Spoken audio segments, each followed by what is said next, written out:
This is Joy News Prime with me, Samuel Kojo Brace. Our headlines. IGP promises to look into conduct of police officers deployed to Islamic Senior High School in Kumasi. I also want to assure you that whatever happened in terms of the policing aspect of it, we are going to look into it and take all actions that need to be taken to ensure that at the end of the day, the right thing is done. Food and Drugs Authority investigations established Marwako fast food was serving highly contaminated food to the public. We have details as it emerges management of the restaurant blocked further investigations by destroying food samples without approval. Now, government launches a charm offensive for the National Cathedral in the face of growing public disaffection as the finance minister makes a case for the economic and social viability of the project. We're also to look at really the economics of it. I truly see an overwhelming capacity to be able to pay this off, in short order with 600 million Christians on the continent. More as the Secretariat is set to launch the National Cathedral Week to raise more funds for that $350 million project. We're now going to have the July 4th to 10th is the National Cathedral Week from the churches. We are really at the cusp, really, of that major breakthrough we need. Prime Business and Sports will come your way at 8:15, 8 a.m., 8 p.m. and 8:15 respectively. First, the business headline, Charles. Also tonight, the Ghana Development Bank will begin operations tomorrow. And ahead of that, the CEO is confident that this will de-risk funds to SMEs in Ghana. We are humbled by the support we have received so far and indeed continue to receive from these institutions and the government of Ghana. A commitment to make an impact by doing it differently and doing it properly. And in sports later. Our local organizing committee chairman of the Wafu Zone 2 Under-17 tournament, Sami Enimado, says Ghana needs about 350,000 Ghana cedis for a successful hosting of the event. The moment the state signed to host the nation, the state's duty to provide everything, but you realize that you'll be lacking so many things. Sometimes some things you need to get, some of you and your members will have to organize yourselves to raise funds to take care of those costs. We're live on DSTV channel 421 and GoTV channel 144. We are also free to air. This is the home of independent, fearless and credible journalism. Stay for details.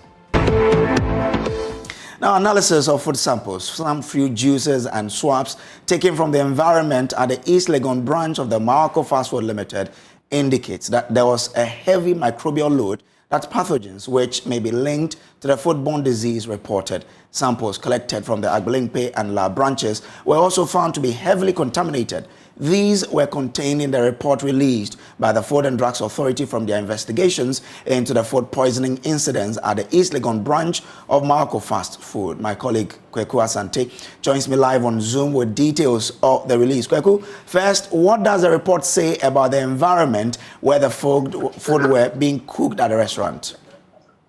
So in this initial report that has now been published by the Food and Drugs Authority, they talk about how unhygienic the environment that this food preparation process takes place. They explain that the systematic unhygienic condition might have contributed to this. And we must establish that this is only a preliminary report. It is in no way the full report of the Food and Drugs Authority on the specific incident that happened just last month. And so let me quote some portions of the report for you. It says that analysis of samples of food, some drinks, and swabs taken from the environment at the East Legon branch of Marwako Fast Food indicate that there was heavy microbial load, pathogens, which may be linked to the foodborne disease reported. Samples collected from the Agbelimpe and La branches were also found to be heavily contaminated. And so this is the part of this report that has been published by the FDA that deals with the environment where the cooking has been taking place at the Marwako Fast Food. Now, the report also touches on the storage of the items at Marwako. What does it say exactly? So it continues to say that the levels and sanitation and hygiene in the food preparation areas in all three facilities, La, East Legon, were very poor. They talk about the temperatures of deep freezers and refrigerators were all above the acceptable ranges. The handling practices of ingredients used in cooking, cooked and ready-to-eat food items were also very poor. So they are trying to set the context in terms of the storage of some of this food, the refrigerators that are used by Marwako fast food being above what they should be. And so they are impugning these specific practices of the company. The report again talks about Marwako frustrating the investigation processes. What exactly are they accusing Marwako of? So this seems to be one of the very important legs in this statement that has been published by the Food and Drugs Authority. They are alleging that when they were investigating, they actually told the Marwako Foods restaurant not to dump or throw away some of their material. Although they have gone there to collect samples and you were there yourself, they had told them to keep some of these samples for investigations. But this statement said that Marwako Fast Food threw away some of these evidence that they would have used in investigating. Again, let me quote. It says, the process to establish the root cause of the contamination has been unfortunately hampered by the unapproved and unilateral decision by the management of Marwako to destroy some of the food items while the investigation was in process. Okay. Now, are we aware of any sanctions applied yet? So this statement does not tell us the sanctions that have been applied, but we know from the public relations officer of Marwako that they have been fined around 700,000 cedis and they have actually started paying, according to the public relations officer of Marwako Food, who spoke to us already a while ago, that some of these fines had already been put there. And according to FDA, this is by no means the totality of the fines they will pay. But also, the company, the restaurant, is not supposed to be open until some of these investigations are concluded. Now, this concerns customers like you and I who go there to buy food. What assurances is the FDA giving in terms of protecting us, the customers? So this has become a very big issue, and the FDA is explaining to the public that they will continue to ensure that their interests are put at the heart of the investigations that they are doing. This also brings to issue other restaurants who may not have come to the limelight yet. And so the FDA is assuring that they are doing this investigation in a holistic manner to ensure that all the spots are covered and to ensure that ultimately consumers are protected. Now, so that's the details in that statement there. But what does Marwako make of this report? Joining us on phone is the public relations officer for Marwako Fast Food Limited, Mohammed Amin Lamte. Mr. Lamte, thank you very much for your time. How do you respond to these findings against you? Thank you very much for having me. There is nothing we can say, even though earlier we exhibited our concerns and indicated that we might look for an independent investigation for what FDA has brought out.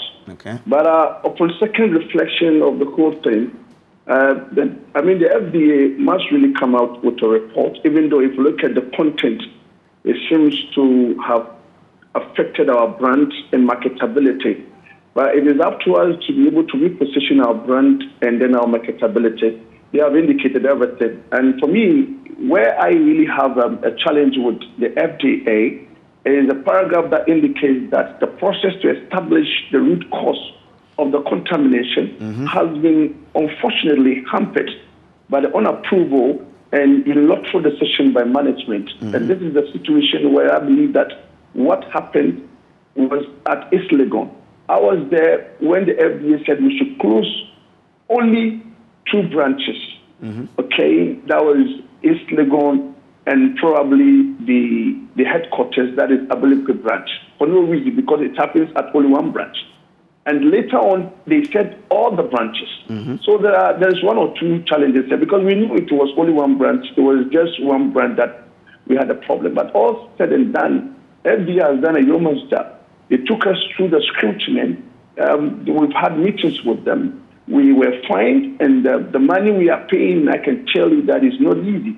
We have to go and borrow because we are dealing with some of the victims. We are dealing with some of our staffs. Our chief executive officer, he has been taken out of the country today because of ill condition. Some of the management staff, some of the supervisors are totally confused. But all these things, we are trying to manage it.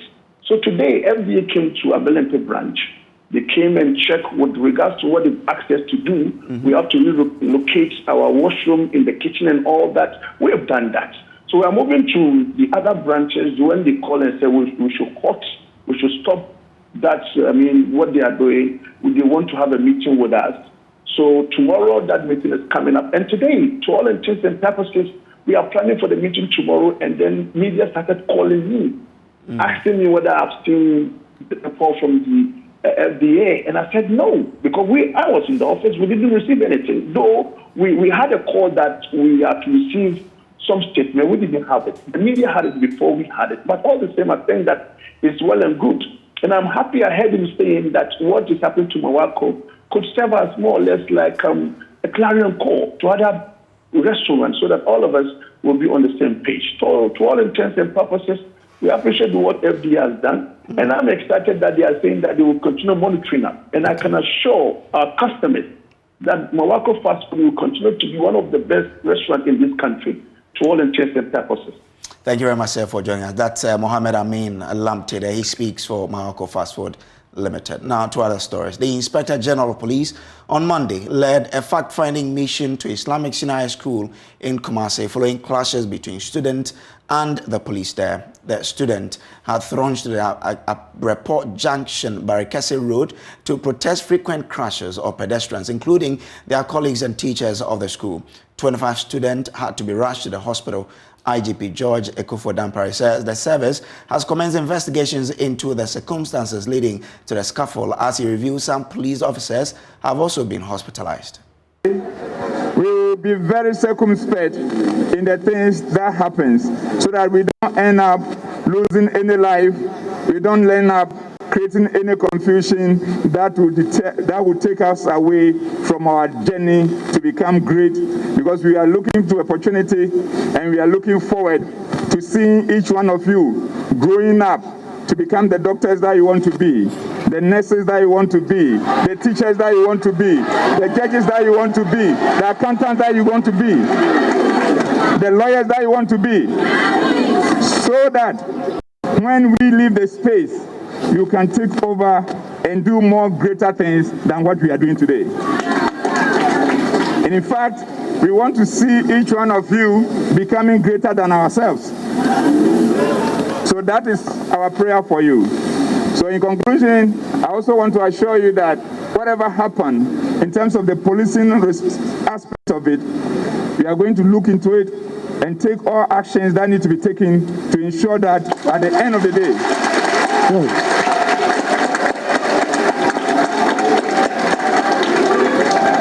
ensure that at the end of the day, the right thing is done, professionalism is deepened in a manner that will not create a situation that will put the life of anybody at risk.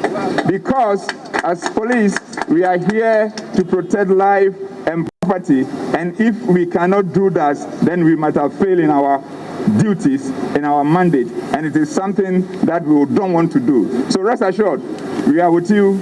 You are our children, and we'll see to it that you are comforted. Thank you very much. Now, still on what happened at Islamic Senior High School today.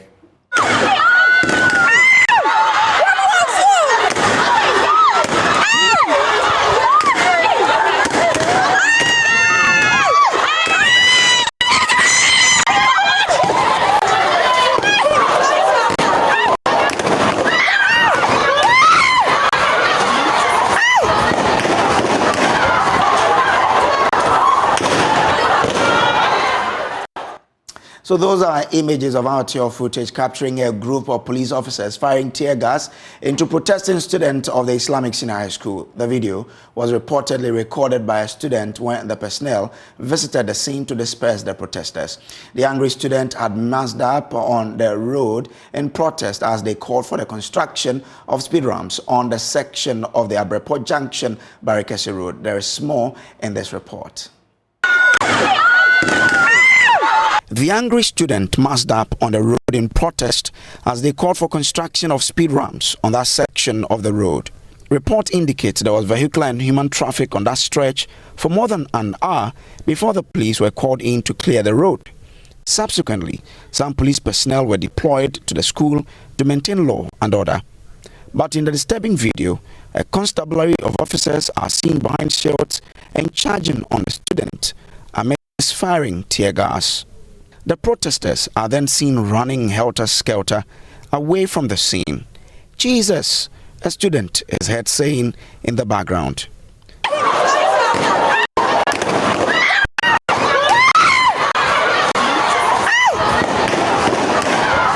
25 students were reported to have been rushed to the hospital following the clash.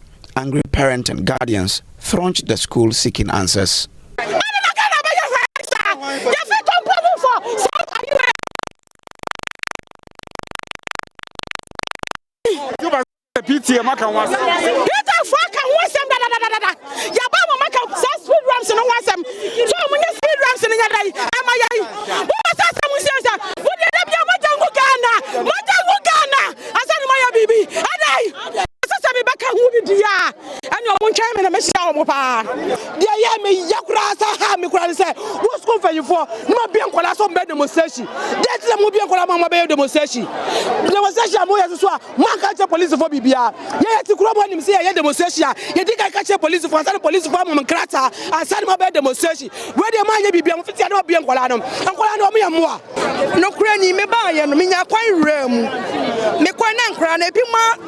Unconscious, no, did the form of a pray. And I miss you, Papa. And ambulance, they pick up near Sawam, and your moko. Brand Ukrainian, we are about to have a Tunkan from our Deputy spokesperson for the Ministry of Education, Opoko Mensa, was at the school to assess the situation, and he assured that the concerns of parents will be addressed. We are going to follow up to the hospitals to ensure that they do have good health care and so that they can come back to continue their study. What we are appealing to parents is to remain calm. The ministry as well as Ghana Education Service is following the matter keenly, and we want to assure parents that come what may, what we need to do to ensure that we do have a conducive atmosphere for teaching and learning, which includes our immediate community, will be enhanced so that we can have a peaceful coexistence among all parents, students, the police as well. Describing the state of the injured student who were rushed to the hospital, Regional Manager, National Ambulance Service, Somik Dut, said none of them sustained gunshot wounds. He explained quite a number of them experienced respiratory distress. We met them in the respiratory distress. That is, they had difficulty in breathing. So as a result of some were triggered, they had conditions like asthma and other things. So it was triggered as a result of the atmosphere, the tear gas that was thrown around. So it triggered them, and others also as a result of exhaustion. They just went off, and then they went having difficulty in breathing, and we have to help them, give them oxygen, and then move them to the hospitals. No, we've not treated any traumatic injuries like gunshot wounds. No, we've not met any of such situations. Now, since the beginning of the year, there has been more than 3 of such incidents across the country, resulting in several deaths and injuries. Isaac Kofi is a data analyst here with the Joy News Research Desk and joins me on the touch screen with more details. Kofi, so walk us through the various incidents since the beginning of the year. Right, before we go to the various incidents, the students were complaining on speed ramps, right? They needed speed ramps. And, data from the MTTD says that, pedestrian knockdowns actually account for more than 40% of all, road traffic crashes that we have. Knockdowns are more than 40%. Now, this started off in February this year, where we had the first one occurring in Lamashegu in the northern region, where we had one person being shot by the police, and he was an 18-year-old JHS graduate. And then there were 7 injuries, and amazingly, 4 of them were from gunshot wounds. And then we had 6 police officers also being interdicted in this situation that ensued in the northern region. Then fast forward in April, close to 2 months later, we had the Akachi one in the Volta region, where we had 2 persons also being killed. And if you should look at the breakdown, you see that with this, one person actually lost his life during an event where the police were after some suspected robbers, and then they actually ran into a motorcycle carrying 3 persons, and 1 person dying as a result of that. And then the youth got angry. They started protesting, and the same incident, just like we are seeing, we saw in the Nkranza one, we had one of the youth also losing his life, bringing the number to 2 in the Akachi situation. And then we also had what I just spoke about, the Nkranza one in the Bono region. Nkranza in the Bono region, where, after this incident, they also went out, the youth went out, protesting. And as a result of that, 1 person was actually shot and he died, and there were 9 injuries as a result of this, incident, and 3 cases were very critical out of the 9 injuries that were recorded. And then the one we have at our hands at the moment, which occurred in Kumasi, somewhere at Report Right, and we have over 25 persons being injured. Now, we've had these incidents almost, if you should count, there have been more, you can count about, 9 persons, at least 4 persons losing their lives and 41 persons being injured. But there were some recommendations when the Ejira incident happened. There were some recommendations. The first one, is on your screen, so you can read that. And then the second one says that, they recommended that you should, the Ghana Police Service should actually strengthen these institutions such as the NCC that you see here when it comes to riots as well. And then the third one, which I really want to focus on, was the recommendation was that the street crowd or riot crisis control units should be made to wear body cams, and all vehicles and mobile gadgets employed must also have cameras. And then this was actually recommended for us to have these incidents being tamed, but just like you are seeing, we've had more of these incidents just the first quarter of the year, and the number of lives lost, they are precious, and we can't afford to lose this number of lives to such riots. Yeah. All right, so we'll be keeping an eye on that particular development, and we'll be updating you as and when we get the latest in our bulletins. Now, government has launched a charm offensive for the National Cathedral in the face of growing public disaffection. Government has in the last week been criticized following revelations nearly 200 million cedis of taxpayers' money has so far been spent on the National Cathedral project amidst the harsh economic conditions. But the finance minister has been justifying the expenditure in an interview with the state broadcaster. Ken Oferiatta said in addition to the project paying for itself, Ghanaians must consider what he calls the eternal rate of return. It is important for us to put resources into it. Now the question is how we do that, and I outlined, the strategy that the trustees have come up with regards to mass mobilization, private sector, diaspora and interventions, and the churches to participate. I guess what I meant was that you were trying to let us know that it shouldn't deter us from pursuing. Absolutely not. And as Finance Minister, Minister of Finance, I'm looking at our resource envelope, we will then be able to determine, how much we put in at any point in time, and that is sensible.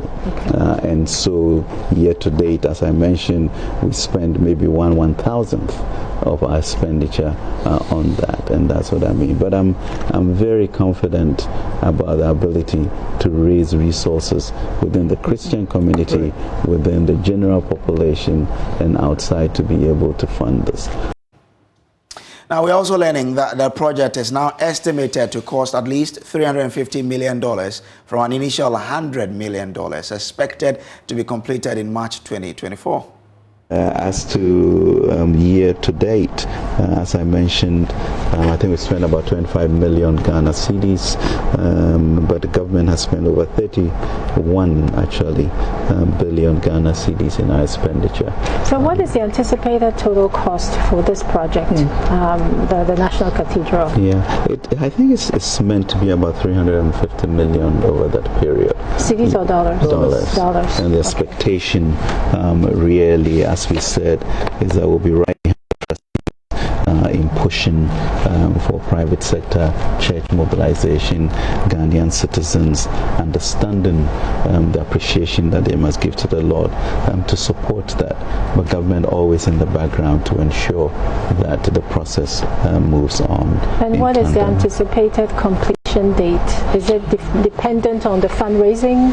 Everything is always dependent on fundraising, you know, as you say. We expect and hope that March 6, 2024, we should be able to do that. And so we need to get aggressive about supporting the trustees to fundraise outside of the system. But truly, Ghanaians also embracing, you know, this opportunity, truly, to be part of building something to glorify God for.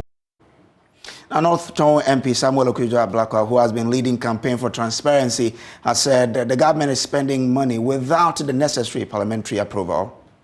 I have even heard some people try to compare what is going on now with the national mosque. Let's be clear, for the national mosque, it was not a government of Ghana project. Even the Turkish support was not Turkish government. It was a foundation in Turkey, a family that really, you know, very endowed. They build mosques across the globe. So let's not, you know, mix the issues. So people are even going beyond what we in the NDC caucus in Parliament are doing, and even raising fundamental questions. We have not gone that far. We are saying that for now, we are more concerned about our mandate. Can you imagine if one day it is probably some investigative journalists or some CSOs who find out that, look, all of these atrocities have taken place and Parliament just sat aloof. We did not assert our authority. The whole principle of checks and balances. Parliament exists to hold the executive in check, to demand accountability, and to ensure that the Constitution is respected. You checked your responsibility. How will we look? You know, and what would the Ghanaian people say? So people should not, this is not... So it's not a case that you are just picking and choosing. Yes. You are not picking and choosing which issues to hold government accountable Exactly. for. We're demanding accountability across board, and we are saying the Constitution should be respected. My colleague Maxwell Agbagba has been out today to collect some more information on this project. Here's what he found. We're just some meters away from the site of the National Cathedral. Earlier, we tried from another entry point where we were denied access and directed here to the safety officer's office. But the 3 security personnel there denied us access to the place. But later, their commander came out and told us that he would have to take us to the authorities here before anyone at all could speak or answer any questions that we have for them. In fact, when he took us inside, we didn't see workers on the ground. We didn't see anyone on the ground working. In fact, we asked and we were told that for the past 3 months no work has been going on here at the site of the National Cathedral. So for the past 3 months, no work has been going on, according to our sources here. And in fact, when we got to the compound, to the project site itself, we saw that for ourselves. Not Tong Member of Parliament Samuel Okudzeto Ablako, who has been on a campaign demanding for transparency and accountability, published some documents sometime last week saying that work here at the project site has stalled for the past 3 months. Indeed, that is what we saw, and in that letter stated that work has stalled since March. That is the situation here. I'm currently here at the Secretariat of the National Cathedral.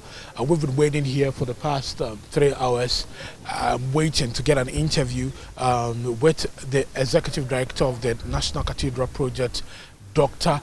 Paul Opoku Mensah, but so far we have been unsuccessful. He's been in a series of meetings. Earlier, a member of the Board of Trustees, Dr. Joyce Ayi, was in a meeting with him. She came out, but she wouldn't speak to us. We were unsuccessful getting an interview, trying to get an interview with her. She wouldn't speak to the raging controversy and all the talk surrounding the National Cathedral. As we speak to you now, we're told that the executive director is in a meeting with one of the consultants of the project, and it appears would have to wait a bit longer, or maybe perhaps come at another day. Reporting for Joy News, Maxwell Ababa. Adam Sedano is co-founder of the Citizens Movement Against Corruption and also a member of Crusaders for Christ. He joins me live. Mr. Sedano, what's your reading of the issues and how it's played out? Well, it's really unfortunate. I think that if the president says that he's triggering a project and that project will be entirely or mostly funded by a particular constituency and will not lay, put any stress on government, stress on the national coffers. We hold him to that. We expect that that's exactly what will happen. We don't expect that through back doors we suddenly discover that money is being released and there is no transparency or accountability on the specific amount. I think it also puts into a very bad light some of those who have stood together with him to say they are promoting this. There are many people who would not mind, contributing to support a cause. But the processes must be transparent and accountable. And this is extremely unfortunate. And it leaves a very bad taste in everybody's mouth because you're now wondering, so what exactly is going on? If the finance minister did not give a figure to it, then all of a sudden we discover that various sums are going and we are being told the total is now $50 million. It's really, really, really worrying that we have gotten ourselves into this space at this time when the country is struggling with resources. So whilst we are struggling with resources, like you said, what will be your proposal going forward? I think that any other request that require state money ought to be put aside. If it's going to be done, it has to be taken through the parliamentary processes. I think that the work that has to be done to raise money from whether it's a Christian community or where else, if they have got to do that, they should focus on that. I don't think that at this time it will make good sense to many Ghanaians. This kind of stress is being put on national resources when actually it is not a priority. It is absolutely not a priority in a post-COVID era to say that we are trying to complete this. Those who want to commit to it will be able to, if the systems are in place. It should not be another project that is laid entirely or mostly on the state coffers. And that whole idea of seed money, there should be clarity on what they mean the seed money in the state so that there is no question and there should be consensus. They should allow it to go to parliament and consensus on what will constitute seed money. And let the rest be coughed up by others who are so minded to do so. And let's not make the entire population start wondering, did we go or did we come? And what exactly the president means when he promised us that this was not going to be something that will put stress on the public office.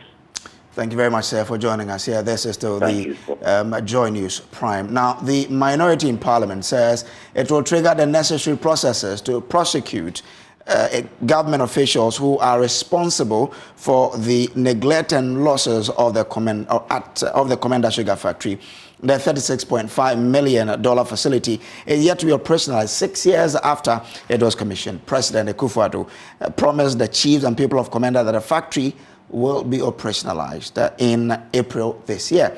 But after the April deadline elapsed, ranking member on the Select Committee, Emmanuel Amakofiboa, told the people of Komenda that their visit to the factory on Monday only shows the government is sitting on the fence and it assumed office and has taken 6 years just to be painting the factory. There's more in this report.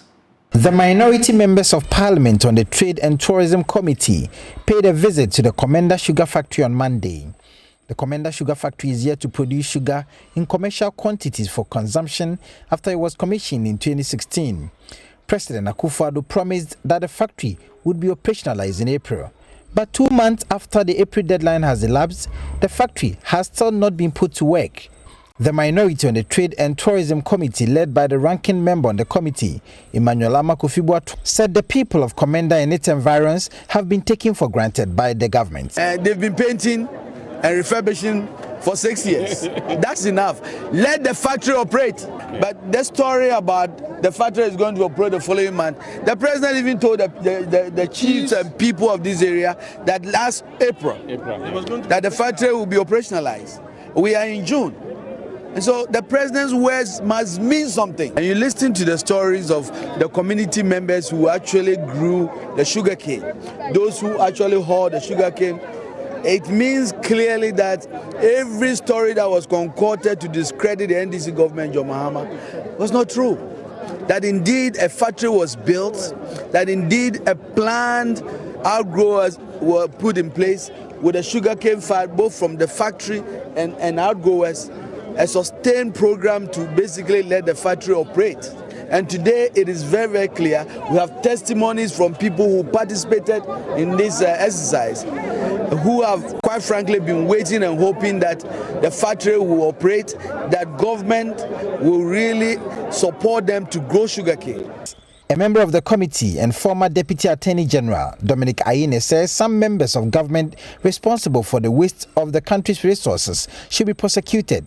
This government is one government that has been criminalizing the conduct of previous government officials by holding them before the judiciary and prosecuting them for causing financial loss to the state. What we have seen today is a clear-cut situation of causing financial loss to the state. The ranking member made it patently clear that they undervalued the factory that was built with $50 million. They undervalued it at $12 million US. And they are doing so in order to sell it off. The factory was left to rot. And for many years, nothing was done. And they had to borrow money in order to refurbish it. That, again, from an accounting point of view, is causing financial loss to the state. And the next NDC government in 2025 will be prosecuting those who are responsible. Sure. And so, upon taking office in 2017, it was incumbent upon the government of Nana Addo Dankwa Akufo-Addo to continue all the programs and projects of the previous NDC administration. And that meant that projects such as Komenda Sugar Factory ought to have been continued by the government. What they did was to play politics with it and then to demonize the previous government in so many ways by giving factually inaccurate narratives. As it stands, some renovation works are being done at the factory, painting and the fixing of some equipment aimed at operationalizing the factory. With the issue of the raw materials, the board of the Komenda Sugar Factory has already indicated it would import raw materials to complement what the local farmers will produce. Reporting for Joy News from Komenda, Richard Kojo. Still to come, police in the Techima municipality commenced investigations into the murder of a man whose lifeless body was found few meters away from his residence. More after this break. His demise.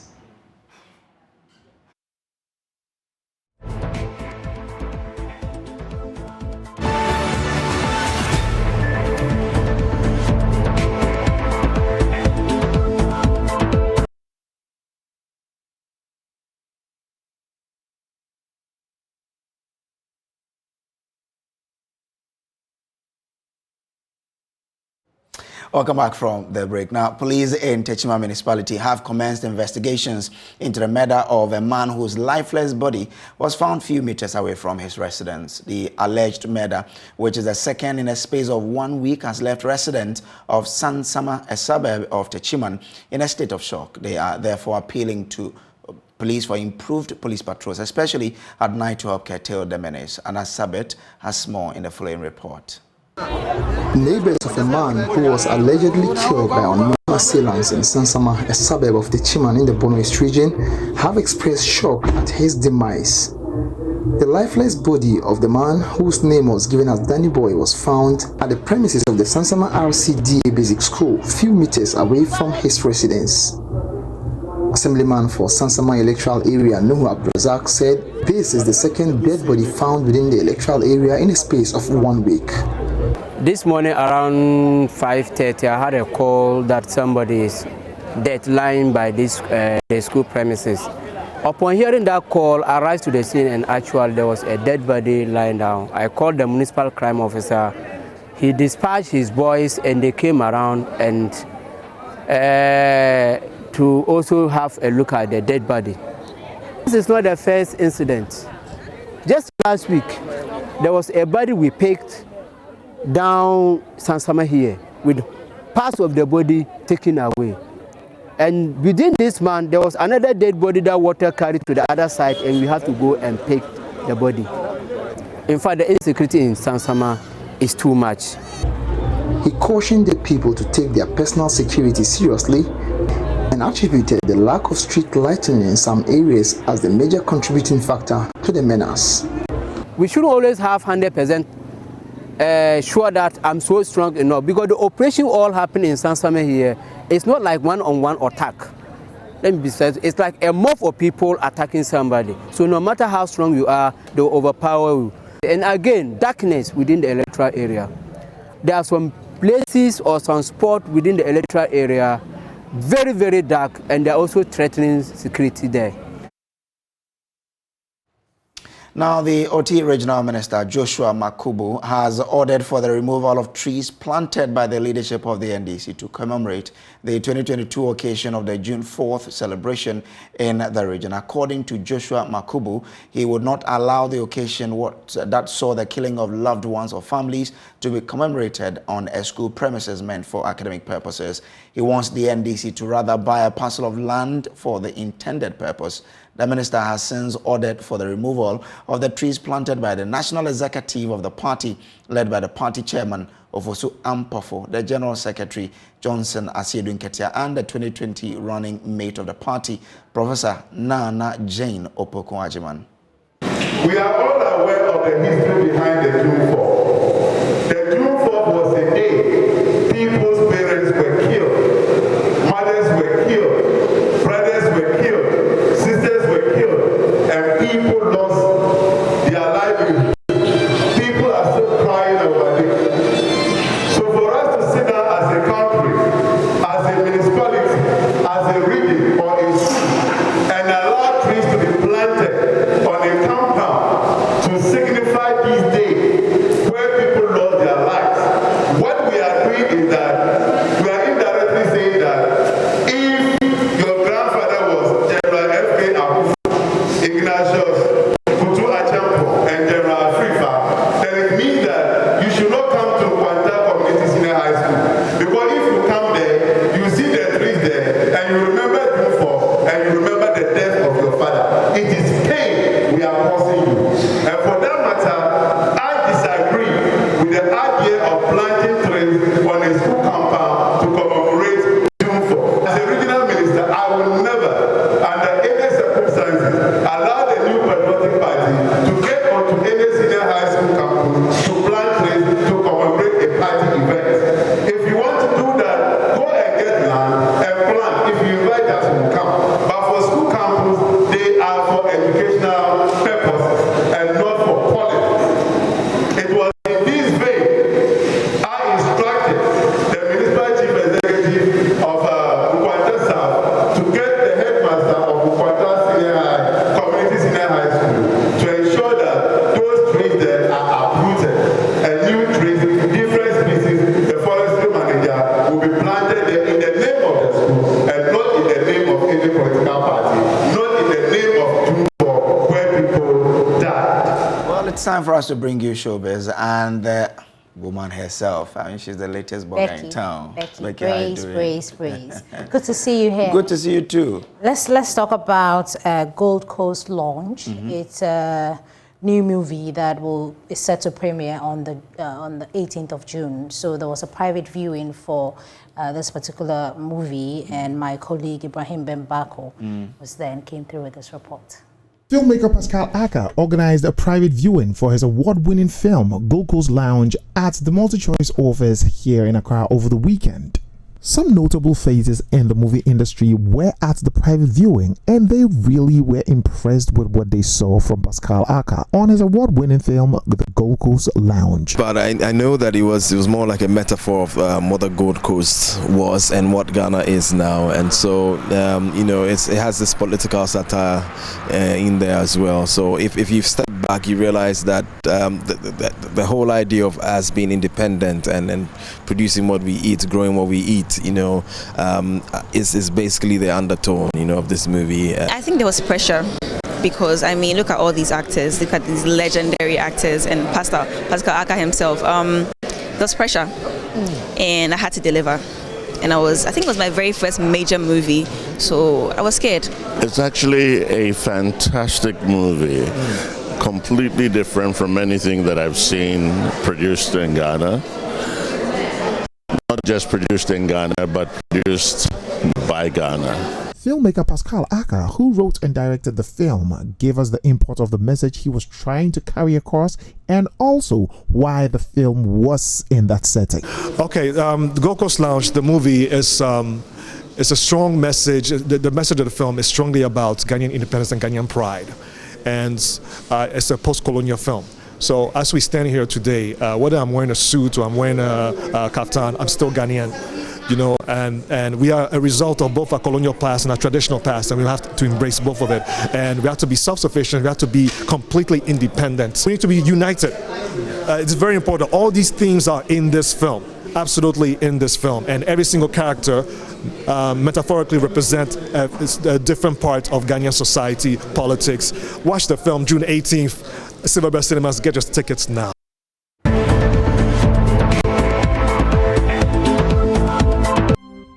Tonight on Prime Business, Development Bank Ghana begins official operations tomorrow as a vehicle to de-risk funding to small and medium-scale enterprises. We are humbled by the support we have received so far and indeed continue to receive from these institutions and the government of Ghana.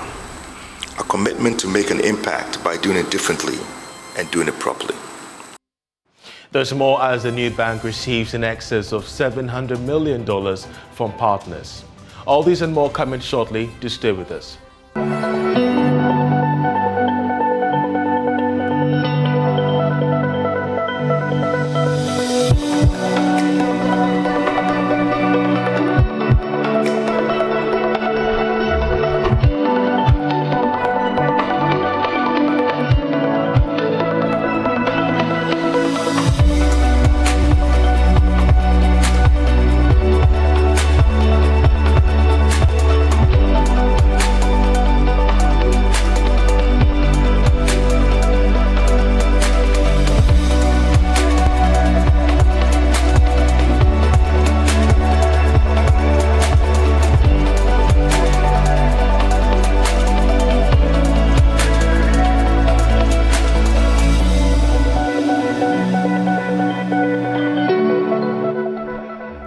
I'm Charles Aite. Tonight's the much-awaited Development Bank Ghana is expected to begin full-scale operations from tomorrow, the 14th of June, after a short official launch today.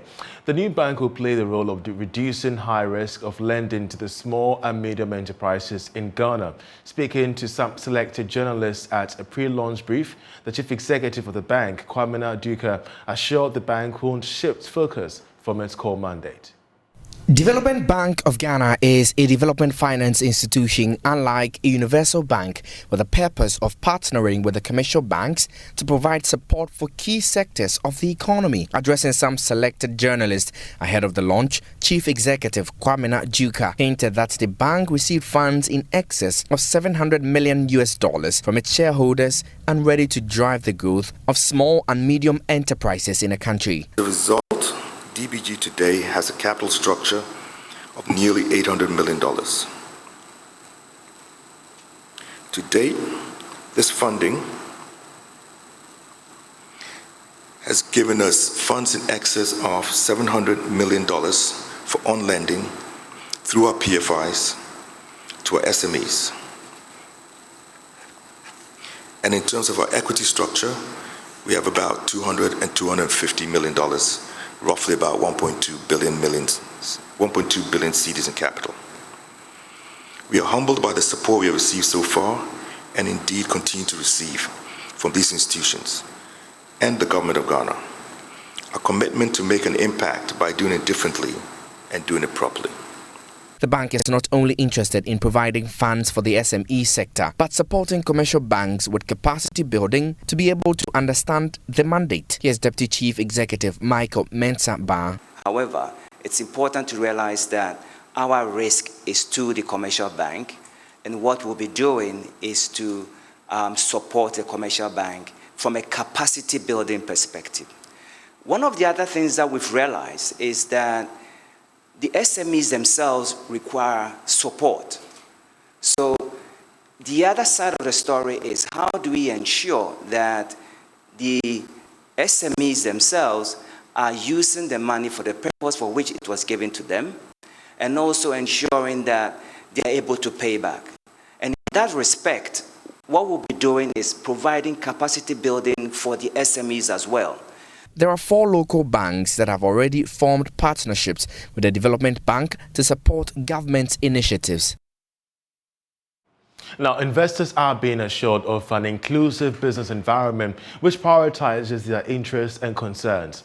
As inflation and the cost of doing business choke Ghana's investor attraction, the Ghana Investor Promotion Center, GIPC, believes that the country's records as the leading FDI recipient in the SAP region is assuring enough of the country's quest of being a destination for investors. There is more in this report.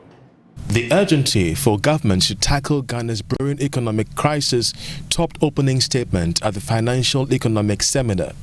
I think it's just a matter of we understanding our system, modifying models and formulas, policies that are tailor-made to suit our system.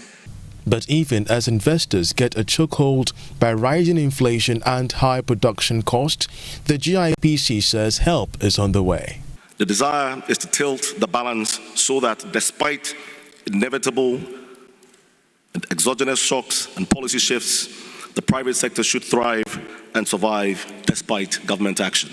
Talking Solutions, Dr. Stephen Adai proposed an alignment of government micro and macro policies to ensure inclusive growth. I don't think that the Bank of Ghana should continue to raise interest rate, because if it does, it will hurt the real economy far more than achieving inflation, lower inflation or inflation targeting as the IMF is demanding of structurally constrained economies. The seminar was heavily attended by captains of industry, investors and the consuming public. It was themed identifying and redefining the economic fundamentals of developing countries, anomalies and challenges, the case of Ghana. Now, the Association of Bread Bakers in the Ashanti region are calling on governments to reduce the taxation on baking ingredients, especially wheat flour. According to them, this will help reduce the cost of bread across the country. The association says prices of bread will continue to shoot up if the situation is not resolved. Love FM's Abdul Latif Awal spoke to some bakery owners in Kumasi and has come through with this report. Currently, about 75% of wheat flour is used to make bread, while the remaining 25% is used for cakes and other pastries. Prices of wheat flour have been revised upward for 3 consecutive times since the start of the year, once before Russia invaded Ukraine and twice after. Chairperson of the association wants the government to reduce taxes on baking ingredients. Teresa Boachibedu is leader of bread bakers in Ashanti region. We have some of the ladies who come to collect the bread, and then they also give it to the final seller. So, for example, if I make the bread and I give it to them, ACDs, she also come and take it and give it to the final seller at ACDs 70 pesos, and then the final seller will also sell at 10 cedis. It is going up, but there's nothing they can also do. That is why we are also suggesting that since the dollar is going up, and we can't do anything about dollar going up, if they can just reduce the price of the transition, the government can reduce it so that currently, so we can also buy until the time that things will stabilize, because we all know that if we pay the tax, it's then that they can also work on the country. Some bakery owners are also feeling the heat of the price increase in baking ingredients. Every month there is an increment, which is not helping us. It's reducing our capital. A flour which was buying at 245,000 beginning of this year is now selling at 445,000, which is almost times 2. The government can reduce, to consider their tax for them, either to reduce it a bit for them so that they can also reduce the price for us a bit. Abdul Latif Awal's report read to you. Be it for the bulletin, but we'll leave you with international business news, after which we have sports with Oreko Ampofo. To stay with your news.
Hello, good evening and welcome to Prime Sports Live here on the Joy News channel with me, Oreko Ampofo. The local organizing committee, chairman of the Wafu Zone B tournament, has told Joy Sports Ghana needs about 350,000 Ghana cedis for a successful hosting of the event, which has got underway in Cape Coast. Ghana is hosting 7 countries, including Nigeria, Cote d'Ivoire, and Togo, in a tournament that ends on June 24. Samir Nimado has been speaking to Joy Sports.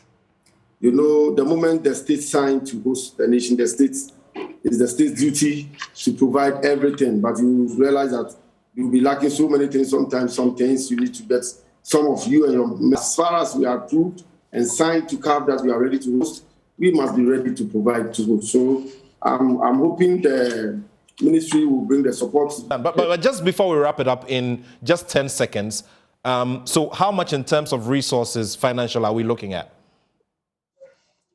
To be honest, if we want to be successful, we need a minimum of 50,000 Ghana cedis, a minimum, because that is what we want to use for only the fans. When it comes to the entire general operations of the tournaments, then we need about 300,000 Ghana cedis. So in all, a minimum of 350,000 Ghana cedis? Yes.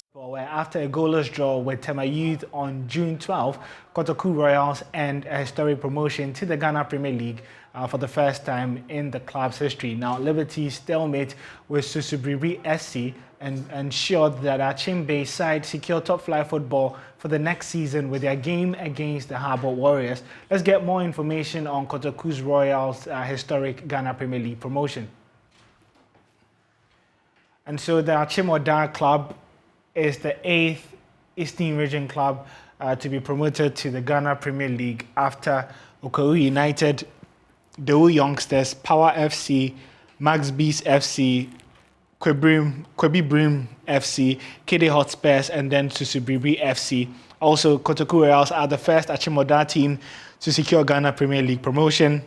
They are the 4th team from their Chim traditional area to notch up a Ghana Premier League place after Susubriri, Kwebi Brim, and then Kede Hotspurs. One team that blew a big opportunity to secure a return to the Ghana Premier League is Dansoman-based Liberty Professionals. Joy Sports' Lawrence Bedu has the rest of the story. Liberty Professionals suffered relegation to the Division 1 League for the very first time in 22 years in the Ghana Premier League at the end of last season. The scientific lads were hopeful of making an immediate return to the top flight in the 2021-22 season, but had their hopes shattered on the last day of the season after they failed to beat Susubriri. Despite a shaky start to life in the Division 1 League, Liberty's chase for promotion was back on in the second round of the campaign. The Dansoman-based club fought extremely hard to ensure they were well on course for a return to the Premier League, picking up 18 wins in 29 games ahead of the final day of the season. The wins included a vital comeback victory over Tema Youth in Tema, but a defeat to Golden Cakes meant Liberty had given away an important lead. With Kotoku Royals coming into the picture after they won their protest against Heart of Lions, Tema Youth, Liberty, and the Odan-based side were all in contention for promotion heading into the last day. Liberty needed to win and ensure that Kotoku Royals dropped points against Tema Youth. The latter did happen as the Harbour Warriors and Kotoku Royals played out a 0-0 stalemate. However, Liberty were unable to see off Susubriri, who held the Dansoman club at their home grounds. The results on the final day meant Kotoku Royals earned promotion, finishing top of Zone 3 with 63 points, while Liberty ended the season with 62. The scientific soccer lads will now turn their attention to next season as they begin another quest for promotion.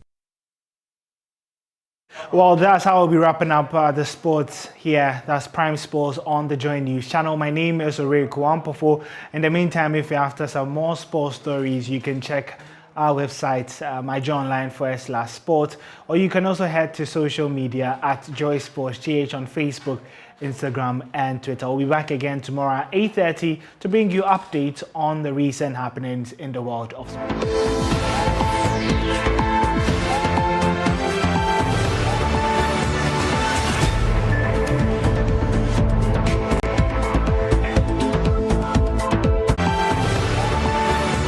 Joy News Prime Headlines was brought to you by Belcan's refreshing style, taste of adventure.